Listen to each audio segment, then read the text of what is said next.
मोदी सरकार ने साल 2022 तक देश के किसानों की आय दोगुना करने का अगर लक्ष्य रखा है तो उसे पूरा करने में भी जी जान से जुटी हुई है। फसलों का समर्थन मूल्य बढ़ाने के बाद मोदी सरकार ने किसानों के लिए अब किसान रेल की भी शुरुआत कर दी है। ये रेल ऐसी होगी जिससे किसान अपनी फसल उचित दाम पर शहरों तक सही समय पर भेज सकेंगे। रेल मंत्री पीयूष गोयल ने शुक्रवार को ही ऐसी पहली ट्रेन को हरी झंडी दिखाई जो महाराष्ट्र से बिहार तक चलेगी। इस दौरान मध्य प्रदेश और यूपी से भी होकर गुजरेगी।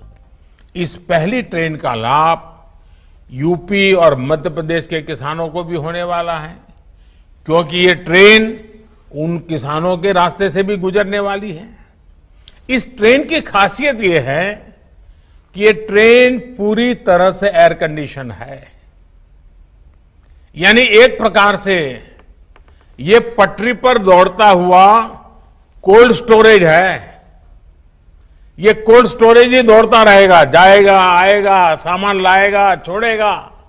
इससे दूध, फल, सब्जी, मछली पालक ऐसे हर प्रकार के किसानों को भी लाभ होगा और शहर में इनका उपयोग करने वाले उपभोक्ताओं को भी लाभ होगा। ताजा चीजें मिलेगी उनको और जहां से उनको अच्छी चीज चाहिए वहां से मिलेगी। किसान रेल में रेफ्रिजरेटेड कोच लगे होंगे। इसे रेलवे ने 17 टन की क्षमता के साथ नए डिजाइन में रेल कोच फैक्ट्री कपूरथला से बनवाया है। इस ट्रेन में कंटेनर फ्रिज की तरह होंगे, यानी ये एक चलता फिरता कोल्ड स्टोरेज होगा। इसमें किसान खराब होने वाली सब्जी, फल, फिश, मीट, मिल्क रख सकेंगे।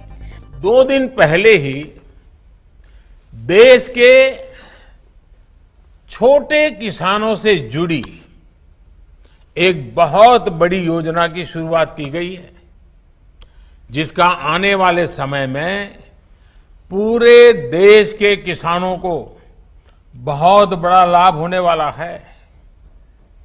देश की पहली किसान रेल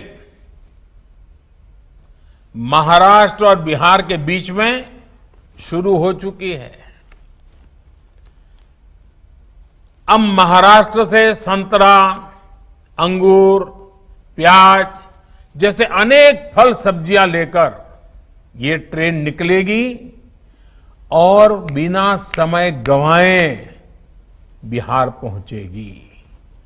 फसल की बर्बादी नहीं होगी और बिहार से जब वापस आएगी तब वहां का मखाना, लीची, पान, ताजा सब्जियां, मछलियां, ऐसे अनेक सामान छोटे छोटे लोगों से लेकर के वो फिर इस तरफ लौटेगी। यानी बिहार के छोटे किसान मुंबई और पुणे जैसे बड़े शहरों से सीधे कनेक्ट हो गए हैं।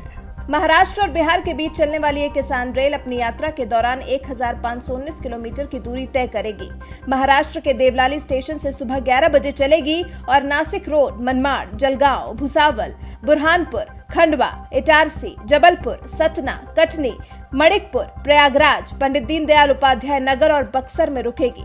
मोदी सरकार ने इसी साल बजट में किसान रेल चलाने का ऐलान किया था, जो अब पटरी पर दौड़ने भी लगी है। इस तरह की रेल का प्रस्ताव कांग्रेस की मनमोहन सरकार ने साल 2009-10 के रेल बजट में ही किया था, लेकिन 10 साल बाद अब जाकर मोदी सरकार ने इसे पटरी पर लाया है।